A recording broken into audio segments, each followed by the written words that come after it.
Nessa semana, o primeiro-ministro do Reino Unido, o Rishi Sunak, convocou eleições gerais no país para o começo do mês de julho. Com menos de 2 anos de mandato, as pesquisas indicam uma vantagem para a oposição. O movimento é considerado como uma aposta bastante arriscada. O anúncio pegou todo o Reino Unido de surpresa. Na tarde da última quarta-feira, o primeiro-ministro Rishi Sunak confirmou as próximas eleições do país para 4 de julho, meses antes da data limite para a convocação de um novo pleito, que poderia acontecer até janeiro do ano que vem.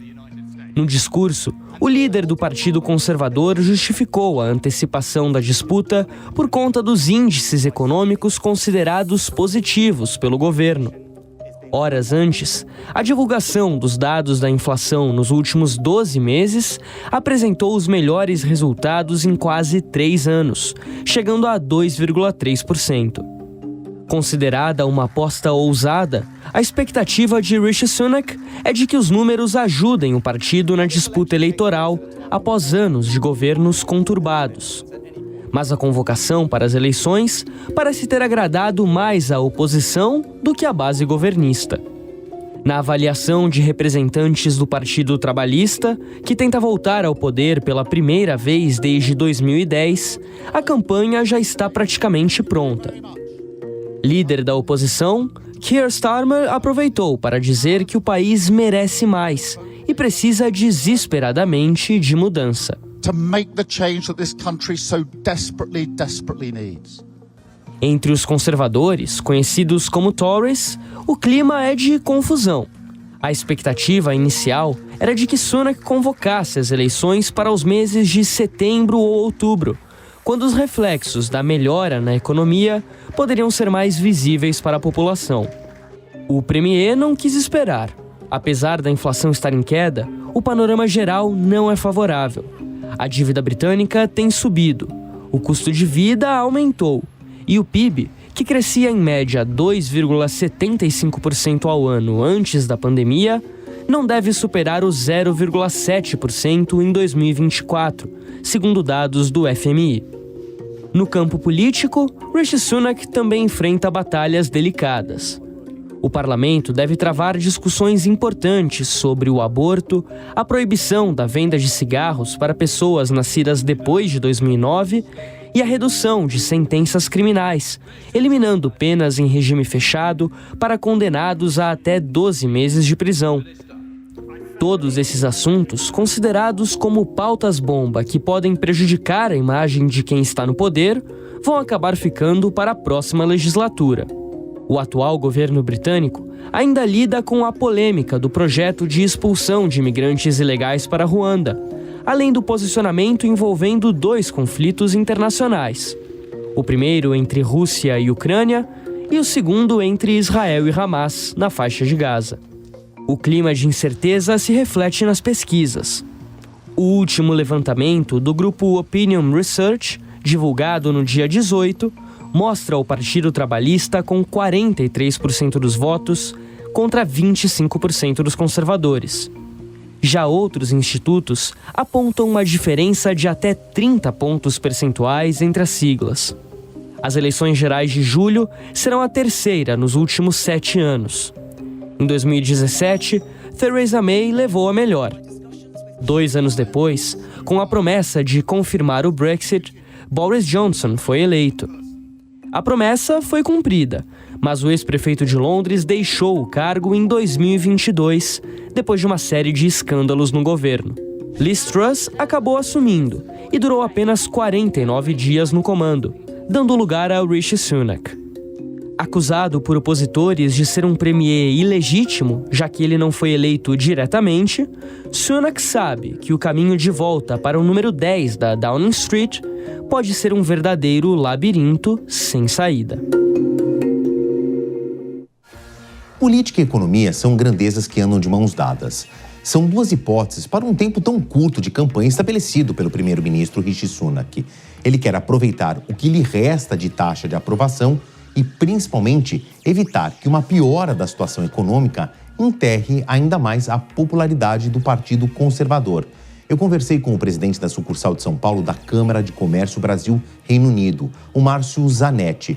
Vamos ver o que ele diz a respeito das expectativas para o próximo governo britânico. O Instituto Ipsos, que é um instituto mundialmente famoso, faz pesquisas periódicas no mundo todo e no Reino Unido, soltou uma pesquisa no começo de maio, apontando as grandes preocupações da população britânica. E elas são, nessa ordem, o NHS, que é o SUS da Grã-Bretanha, a inflação, que ainda está alta, apesar de já ter caído bastante, a economia, né? A economia está crescendo devagar e acreditamos que vai crescer um pouco mais rápido a partir de 2025, e a imigração. Depois de 14 anos com os conservadores no poder, é óbvio que exista um desgaste, né? Um desgaste natural, principalmente por causa do Brexit, que foi mal comunicado ou mal interpretado pela população britânica, quer dizer, ele não entregou o que ela esperava, né? E também veio a pandemia, que arrasou a economia do mundo todo, né? Com os trabalhistas, obviamente, o desejo seria de que houvesse um aumento de investimentos em serviços públicos, que também é uma preocupação da população britânica, inclusive do NHS, mudança de algumas regras trabalhistas que permitam que os ingleses continuem tendo relações comerciais com a União Europeia, que é o maior parceiro comercial do Reino Unido, né? Hoje, o que aconteceu? O Reino Unido teve que adaptar as suas leis para poder continuar minimamente fazendo negócios internacionais com a União Europeia. Existem algumas ajustes que precisam ser feitos de forma a que esses contratos continuem a existir e, obviamente, melhore o mercado de trabalho para o britânico. E outras questões são questões, digamos, questões mais de pauta, não são pautas econômicas, são pautas de gênero, de direitos humanos e tal. Só que os trabalhistas, eles não vão ter espaço para fazer tudo isso que eles querem, porque a Grã-Bretanha está passando por um ajuste, está iniciando um ajuste fiscal, que já deveria ter começado anteriormente, mas não começou, obviamente, porque haveria eleição em janeiro de 25 e nenhum governo faz ajuste fiscal antes de eleição, seja aqui, seja na Inglaterra, né? Então, não foi feito, era para fazer, vai ter que fazer em algum momento, seja com conservadores, seja com trabalhistas. Provavelmente os trabalhistas vão tentar resistir um pouco a fazer essa lição de casa, mas ela precisa ser feita. O Brasil, ele já é um grande, ele é um grande credor num potencial mercado de carbono, né? Hoje, assim, apesar de haver uma percepção global de que o Brasil não cumpre leis ambientais, a gente cumpre muito mais lei ambiental que muito país, né? Aliás, a nossa proporção na produção de carbono é próxima de zero comparado com outros países, comparado com a China, Estados Unidos, é nada, né? O que nós precisamos é comunicar melhor, fazer uma comunicação melhor. A questão aqui está uma questão de se comunicar, né?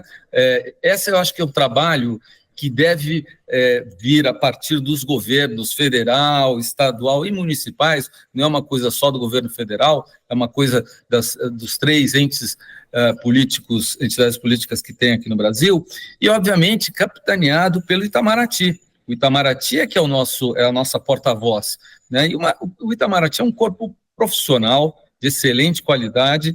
Eu acho que o que precisa haver é uma coordenação das mensagens para que o Brasil passe a realidade para o resto do globo.